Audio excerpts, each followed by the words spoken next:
Hello friends, welcome to crazy G K trick. दोस्तों, आज के वीडियो लेक्चर में हम हमारी 10 क्वेश्चन सीरीज को आगे बढ़ाते हुए भारत की कृषि या फिर एग्रीकल्चर को डिटेल में डिस्कस करेंगे।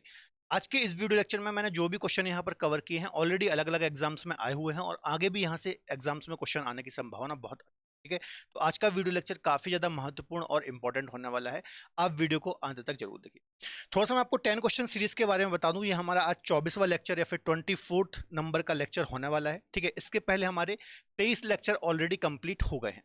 तो आप में से जिस किसी ने भी ये प्रीवियस वीडियोस नहीं देखे हैं, आप देख सकते हैं। इन वीडियोस के माध्यम से आपका किसी भी एग्जाम का बहुत अच्छा रिवीजन होने वाला, बहुत अच्छी तैयारी होने वाला है। तो आप हमारी इस 10 क्वेश्चन सीरीज को फॉलो कर सकते हैं। ठीक है, चलिए सीधे हम पहले क्वेश्चन की ओर चलते हैं और पहला क्वेश्चन डिस्कस करते हैं। निम्नलिखित में से कौन सी मिश्रित खेती या फिर मिक्स्ड फार्मिंग की प्रमुख विशेषता है? देखिए, इंग्लिश में भी यहाँ पर क्वेश्चन लिखा हुआ है, आप पढ़ सकते हैं। ठीक है, which of the following is the main feature of mixed farming? ठीक है, तो इसका हम आंसर देख लेते हैं, फिर डिटेल डिस्कस करते हैं।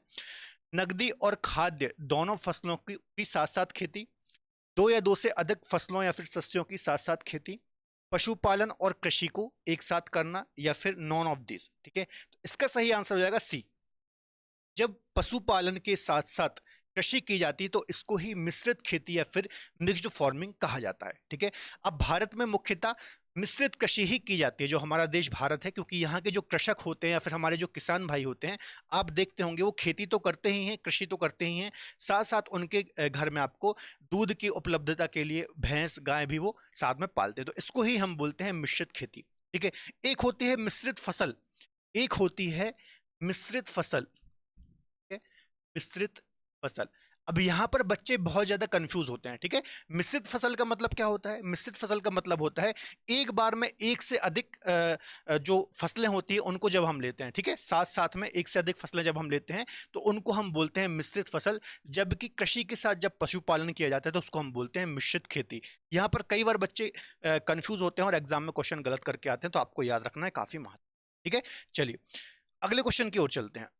अगला क्वेश्चन है, हरित क्रांति से गहरा संबंध किनका रहा है या फिर किनका है? ठीक है, तो doctor M S Swaminathan, Kurien, Verghese Kurien, C Subramaniam, या फिर डॉक्टर अब्दुल कलाम। तो अच्छा क्वेश्चन है, सिंपल क्वेश्चन है। इसका सही आंसर हो जाएगा डॉक्टर एम एस स्वामीनाथन। ठीक है, इनको क्या बोला जाता है? भारत में इनको भारत में हरित क्रांति, हरित क्रांति का जनक कहा जाता है। ठीक है, ग्रीन रिवॉल्यूशन का फादर कहा जाता है या फिर जनक कहा जाता है, आपको याद रखना है। ठीक है, यहां से ऐसा भी क्वेश्चन कई बार आया है कि भारत में हरित क्रांति के जनक कौन कहे जाते हैं, तो एम एस स्वामीनाथन कहे जाते हैं। ठीक है, भारत में जब पहली बार हरित क्रांति आई थी 1966 और 67 के आसपास। ठीक है, जिसमें आपको पता होगा जो हमारे यहाँ खाद्यान्न उत्पादन है उससे संबंधित है हरित क्रांति। और हरित क्रांति या फिर ग्रीन रिवॉल्यूशन आने के बाद भारत की जो भी फसलें हैं, चाहे गेहूं हो चावल हो, इनमें एक बड़ी उत्पादकता में वृद्धि देखने को मिली थी, है ना। खासतौर पर गेहूं गेहूं की फसल में और चावल की फसल में अच्छी खासी वृद्धि देखने को मिली थी उत्पादकता में। ठीक है, तो हरित क्रांति के संबंध में आपको पता ही होगा, हम आगे भी इसको डिस्कस करेंगे। तो याद रखना है, एम एस स्वामीनाथन को हरित क्रांति का जनक कहा जाता है भारत में। अगला क्वेश्चन देख लेते हैं, एग मार्क क्या है? ठीक है, काफी महत्वपूर्ण क्वेश्चन है। यहाँ पर बच्चे काफी ज्यादा कंफ्यूज हो जाते हैं। ठीक है, तो सबसे पहले इसका फुल फॉर्म क्या है ये समझ लीजिए। तो एग्रीकल्चर मार्केटिंग इसका एक प्रकार से फुल फॉर्म है। इसका हम आंसर देख लेते हैं, फिर डिटेल में डिस्कस करेंगे। ठीक है, तो अंडा उत्पादन हेतु एक सहकारी समिति। तो अंडा उत्पादन से इसका कोई संबंध नहीं है, भले ही इसमें एग शब्द लगा हुआ है, याद रखना है। ठीक है, कृषकों की एक सहकारी समिति, जी नहीं। अंडों की एक विनियमित मंडी, जी नहीं। गुणवत्ता गारंटी की मुहर, डी आंसर बिल्कुल सही हो जाएगा। गुणवत्ता गारंटी की ये मुहर है, या फिर क्वालिटी की एक प्रकार से ये मुहर होती है, गारंटी होती है, आपको याद रखना है। एग मार्क क्या होता है? सबसे पहली बात तो सरकार के द्वारा ये दिया जाता है। ठीक है, भारत सरकार के द्वारा एग मार्क दिया जाता है। और किन प्रोडक्ट को दिया जाता है? जो खाद्य उपकरण होते हैं, खाद्य उत्पाद होते हैं, प्रोडक्ट होते हैं, इनको ही दिया जाता है। ठीक है, और मान लीजिए किसी प्रोडक्ट को, ठीक है, एग मार्क दिया गया है, तो उसका मतलब क्या होगा? इसका सिंपल से मतलब ये होगा कि जो उत्पाद है वो निर्धारित उसके लिए जो मानक निर्धारित किए गए हैं उस पर वो खरा उतरा है। ठीक है, और सही पाया गया है, इसलिए उसको एग मार्क दिया गया है। जैसे देखिए यहां पर आप देखिए है ना, ये कोई एक प्रोडक्ट है और यहां पर इसको ये एग मार्क दिया गया है इस प्रकार का, है ना। इसका मतलब क्या है कि सरकार ने इसको निश्चित किया है कि ये जो प्रोडक्ट है अच्छा है, यूज करने के लिए सही है। ठीक है, तो ये बात आपको याद रखना है। अगले क्वेश्चन को डिस्कस करने से पहले बच्चों थोड़ा सा मैं आपको अपडेट देना चाहूंगा। यदि आप मुझसे ज्योग्राफी पढ़ना चाहते हैं या फिर कोई डिफरेंट सब्जेक्ट भी आप अलग अलग एक्सपर्ट फैकल्टी से पढ़ना चाहते हैं, तो आप हमारी रूट एप्लीकेशन और जो क्रेजी जी के ट्रिक की एप्लीकेशन है, ठीक है, यहाँ पर दोनों एप्लीकेशन पर आप डिफरेंट सब्जेक्ट पढ़ सकते हैं या फिर रिकॉर्डेड बैच भी अवेल कर सकते हैं। ठीक है, यहाँ पर जितनी भी हमारी फैकल्टी है बहुत अच्छे से आपको डिफरेंट सब्जेक्ट कवर कराएगी या फिर पढ़ाएगी, आपके डाउट क्लियर करेगी। इसके अलावा ज्योग्राफी आप मुझसे यहाँ पर पढ़ सकते हैं। स्पेशल डिस्काउंट के लिए DSCGT कूपन कोड भी अप्लाई कर सकते हैं। जो हमारी जितनी भी बैच हैं यहाँ पर आपको लाइव और रिकॉर्डेड क्लासेस मिल जाती हैं। स्टडी जो मटेरियल है वो बाइलिंगुअल देखने को मिल जाता है, इंग्लिश में भी हिंदी में भी। मॉक टेस्ट आपको मिल जाते हैं और 1 साल की हमारे जितने भी कोर्सेज हैं उसमें वैलिडिटी मिल जाती है। ठीक है, इसके अलावा आरंभ बैच हमारा स्टार्ट हुआ है जो कि GS का फाउंडेशन बैच है ना। जनरल स्टडीज जो फिजिक्स हो गया, केमिस्ट्री हो गया, हिस्ट्री हो गया, ज्योग्राफी हो गया, साइंस एंड टेक हो गया, जो GS के सब्जेक्ट होते हैं। तो ऐसे लगभग आपके यहाँ पर 11 सब्जेक्ट कवर होने वाले हैं। ठीक है, 11 सब्जेक्ट आपके कवर हो जाएंगे। हिस्ट्री हो गया, पॉलिटी हो गया, साइंस एंड टेक हो गया, Indian geography, world geography, economy, art and culture, static GK, science and tech, environment, ऐसे 11 सब्जेक्ट आपके कवर हो जाते हैं। साथ ही साथ आपको मंथली करंट अफेयर की ई बुक भी मिल जाती है। ठीक है, तो यदि आप किसी भी एग्जाम की तैयारी कर रहे हो, state PCS, SSC, railway, sub inspector, किसी भी एग्जाम की तैयारी कर रहे हो, तो अपने GS को स्ट्रॉन्ग करने के लिए, फाउंडेशन मजबूत करने के लिए आप हमारा ये बैच ज्वाइन कर सकते हैं। यहाँ पर भी सारे फीचर आपको मिल जाते हैं। मैक्सिमम डिस्काउंट के लिए DSCGT कूपन कोड को आप अप्लाई कर सकते हैं। ठीक है, इसके अलावा हमारी क्रेजी जी के ट्रिक की एप्लीकेशन से भी आप डिफरेंट सब्जेक्ट अलग अलग एक्सपर्ट फैकल्टी से पढ़ सकते हैं। पॉलिटी हो, ज्योग्राफी हो, मैथ्स हो, इंडियन हिस्ट्री हो, ये सभी आप सब्जेक्ट पढ़ सकते हैं। ठीक है, DSCGT कूपन कोड को याद रखना है आपको, तो अप्लाई करेंगे तो मैक्सिमम डिस्काउंट आपको देखने को मिल जाएगा। ठीक है, चलिए नेक्स्ट क्वेश्चन की ओर चलते हैं। यहाँ पर हम डिस्कस करते हैं, निम्न राज्यों में किस राज्य को छोड़कर सभी में कृषि भूमि का प्रतिशत सर्वाधिक है ना। चलिए ऑप्शन लिख लेते हैं। पंजाब, पंजाब तो आपको पता होगा प्रति हेक्टेयर में अच्छी खासी कृषि उत्पादकता के लिए जाना जाता है। हरियाणा भी जाना जाता है, उत्तर प्रदेश भी जाना जाता है। ठीक है, इसका सही आंसर हो जाएगा डी, है ना, सिक्किम। सिक्किम एक पर्वतीय राज्य है, आपको पता होगा, भारत का, है ना, ज्यादातर हिमालय में बसा हुआ राज्य है, एक प्रकार से ऐसा बोल सकते हैं आप। तो कृषि योग्य भूमि में सबसे कम परसेंटेज सिक्किम में ही है। बाकी ये तो अच्छी खासी कृषि करते हैं। पंजाब, हरियाणा पर हेक्टेयर के हिसाब से जाने जाते हैं, और उत्तर प्रदेश भी ओवरऑल देखेंगे तो सारी कृषि, मतलब चाहे गेहूं की बात कर लीजिए, गन्ने की बात कर लीजिए, ओवरऑल खाद्यान्न की बात कर लीजिए, उत्तर प्रदेश का राज्य, उत्तर प्रदेश राज्य का नाम अव्वल पे आता है। ठीक है, तो सिक्किम इसका आंसर हो जाएगा, डी आंसर सही हो जाएगा। अगला क्वेश्चन देख लेते हैं, भारत के राज्यों में से कौन सा राज्य प्रति हेक्टेयर में चावल का उत्पादन सर्वाधिक करता है। ठीक है, पर हेक्टेयर की बात हो रही है। पर हेक्टेयर के मतलब ऐसा समझ लीजिए कि कम क्षेत्रफल पर ज्यादा उत्पादन। ठीक है, ऐसे आप समझ सकते हैं। पश्चिम बंगाल, ठीक है, किसकी बात कर रहे थे हम, चावल की, है ना, चावल की बात हो रही है यहाँ पर, राइस की। तो पश्चिम बंगाल तो ओवरऑल उत्पादन में प्रथम है। तो देखिए यहाँ पर बच्चे फंस जाते हैं। अब बच्चे क्या रखते हैं कि चावल के उत्पादन में पश्चिम बंगाल का प्रथम स्थान आता है, पर यहाँ पर ध्यान से देखेंगे तो यहाँ पर प्रति हेक्टेयर बोल रहा है, पर हेक्टेयर बोल रहा है। ठीक है, तो पश्चिम बंगाल नहीं होगा। पश्चिम बंगाल ओवरऑल चावल के प्रोडक्शन में प्रथम नंबर पर है। उत्तर प्रदेश भी नहीं होगा, उत्तर प्रदेश गेहूं के प्रोडक्शन में प्रथम नंबर पर है। मध्य प्रदेश भी नहीं होगा, मध्य प्रदेश दलहन और तिलहन के प्रोडक्शन में प्रथम पर है। इसका सही आंसर हो जाएगा डी, पंजाब। पंजाब और हरियाणा राज्य जो है बच्चों, ये गेहूं, चावल और अन्य फसलों के पर हेक्टेयर उत्पादन में ऊपर आते हैं। क्यों? क्योंकि पहली बात तो ये इनका क्षेत्रफल कम है, छोटे राज्य हैं अकॉर्डिंग टू एरिया। इसके अलावा यहाँ पर जल की कोई कमी नहीं है ना। आप देखेंगे जो सिंधु की 5 सहायक नदी हैं, झेलम, सतलज, चेनाब, रावी, व्यास वगैरह, तो ये पंजाब राज्य से ही होकर बहती हैं, उस रीजन से ही बहती हैं। तो यहाँ पर जल की कोई कमी नहीं है। ये पूरे मैदानी क्षेत्र में बसे हुए हैं, प्लेन रीजन में बसे हुए हैं, तो यहाँ की मिट्टी भी अच्छी है। तो यहाँ पर खेती बहुत अच्छी होती है ना। 5 आवों का समूह, इसका नाम ही पड़ा है 5 नदियों के समूह पर पंजाब। ठीक है, तो पर हेक्टेयर में बहुत अच्छी उत्पादकता करते हैं, तो याद रखना इसका आंसर पंजाब हो जाएगा। पश्चिम बंगाल ओवरऑल चावल के उत्पादन पर प्रथम है। ठीक है, चावल के प्रोडक्शन में प्रथम है। इसके अलावा जूट के प्रोडक्शन में भी प्रथम नंबर पर आता है। उत्तर प्रदेश की बात करेंगे तो कुल खाद्यान्न ओवरऑल फसलों में खाद्यान्न में प्रथम नंबर पर आता है। गन्ने में प्रथम नंबर पर आता है। गेहूं के प्रोडक्शन में प्रथम नंबर पर आता है। आलू में प्रथम नंबर पर आता है। इन सभी फसलों में प्रथम नंबर पर आता है यूपी, है ना। मध्य प्रदेश की बात करेंगे तो दलहन हो गया, तिलहन हो गया, सोयाबीन हो गया, तो इन सभी प्रोडक्शन में मध्य प्रदेश का प्रथम नंबर आता है। तो ये कुछ अन्य डिटेल भी आपको याद रखना है। ठीक है, अगला क्वेश्चन डिस्कस कर लेते हैं। नॉर्मन अर्नेस्ट बोरलॉग, जो कि हरित क्रांति के जनक कहे जाते हैं वर्ल्ड लेवल पर, ठीक है, वर्ल्ड स्तर पर या फिर विश्व लेवल पर माने जाते हैं, तो किस देश से इनका संबंध है। ठीक है, चलिए तो देख लेते हैं। इनका संबंध बच्चों यूएसए से है, संयुक्त राज्य अमेरिका से है। ठीक है, जो नॉर्मल वॉरलॉग हैं या फिर इनका पूरा नाम नॉर्मल अर्नेस्ट वॉरलॉग है, इनका संबंध यूएसए संयुक्त राज्य अमेरिका से है और इनको विश्व स्तर पर, ठीक है, विश्व स्तर पर स्तर पर हरित क्रांति का जनक, ठीक है, हरित क्रांति का जनक कहा जाता है या फिर ग्रीन रिवॉल्यूशन का फादर कहा जाता है, याद रखना है। ठीक है, 1960 के टाइम पे जो हरित क्रांति आई थी विश्व में, उसका जनक इनको ही कहा जाता है। यूएसए से इनका संबंध है। इनको नोबेल का शांति प्राइज, पीस प्राइज भी दिया गया है, आपको याद रखना। अब आपको मुझे कमेंट में बताना कि इनको नोबेल प्राइज कब दिया गया था, है ना। भारत के में जो हरित क्रांति के जनक हैं 1966 67 में भारत में हरित क्रांति आई थी, तो इसमें अभी मैंने आपको बताया एम एस स्वामीनाथन को कहा जाता है। ठीक है, चलिए अगला क्वेश्चन डिस्कस कर लेते हैं। देखिए यहाँ पर दो सूची दी हुई है, इनको आपको मिलाना है। सूची 1 और सूची 2 को सुमेलित करना है नीचे दिए हुए से। ठीक है, तो सबसे पहले खाद्य उत्पादन में वृद्धि, तो इसको हम क्या बोलते हैं, कौन सी क्रांति इसको नाम दिया गया है, तो हरित क्रांति ही बोला जाता है। अभी मैंने आपको बताया 1966 67 में आई थी। दुग्ध उत्पादन नीली क्रांति को कहा जाता है। ठीक है, सॉरी, दुग्ध उत्पादन यहाँ पर गलत है ये, तो दुग्ध उत्पादन में क्या होगा, श्वेत क्रांति होगा, है ना, 3 हो जाएगा इसका। मत्स्य में क्या हो जाएगा, नीली, तो ये क्रॉस हो जाएगा इस प्रकार से। उर्वरक भूरी हो जाएगा, तो क्या हो जाएगा, पहले का तो ए ही हो जाएगा, तो 1 सही हो जाएगा। दूसरे का 3 हो जाएगा, मत्स्य का 2 हो जाएगा और उर्वरक का हो जाएगा 4।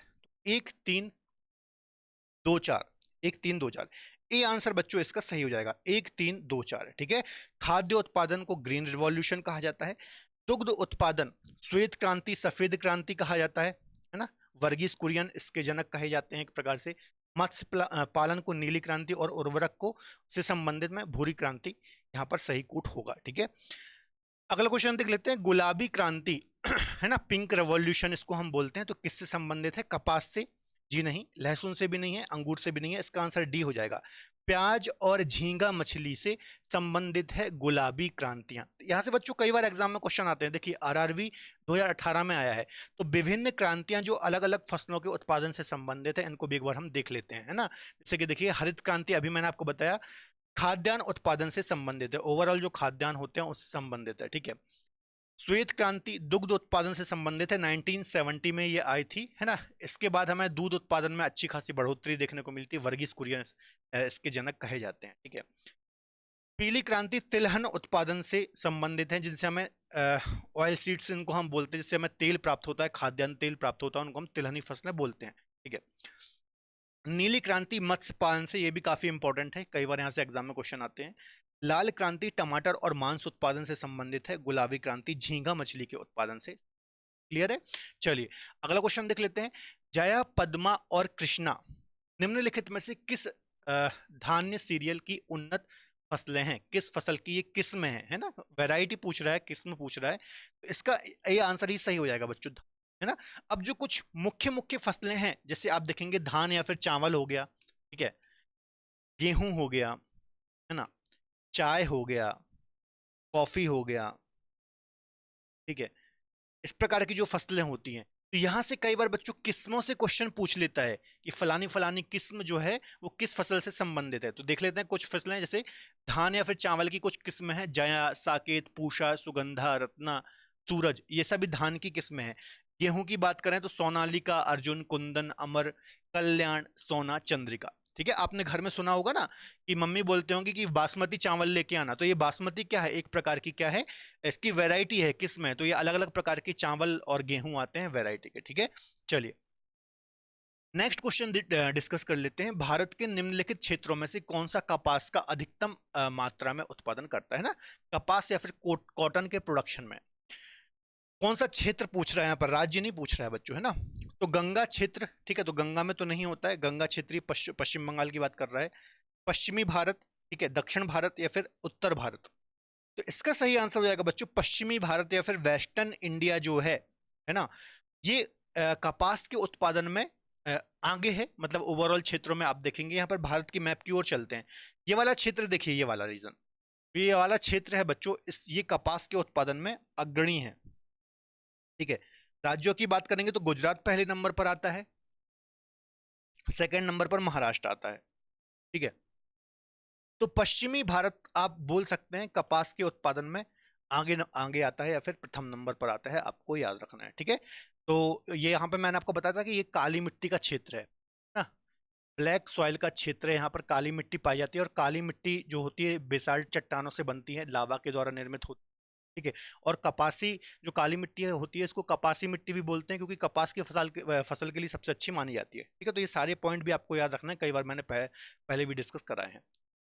अगला क्वेश्चन है, भारत के किस राज्य में गन्ने की खेती के अंतर्गत सर्वाधिक भूमि है, ठीक है। सर्वाधिक उत्पादन भी वहां पर होता है और सर्वाधिक भूमि भी वहां पर ही यूज होती है गन्ने के उत्पादन के लिए।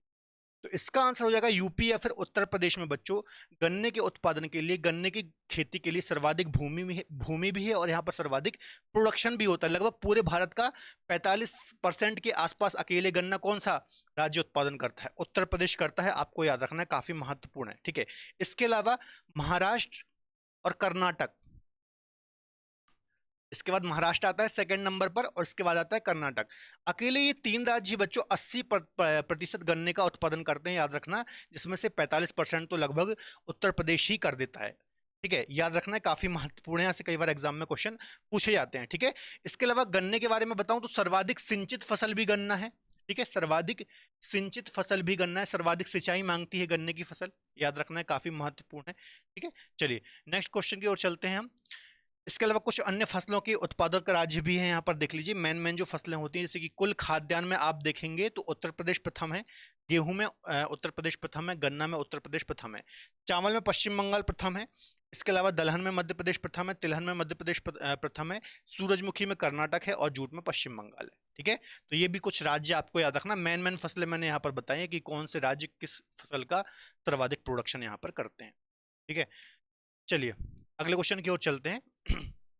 निम्नलिखित में से किस समूह की फसलें नगदी हैं, नगदी फसलें बोल लीजिए, कई व्यापारिक फसलें भी बोलते हैं, है ना।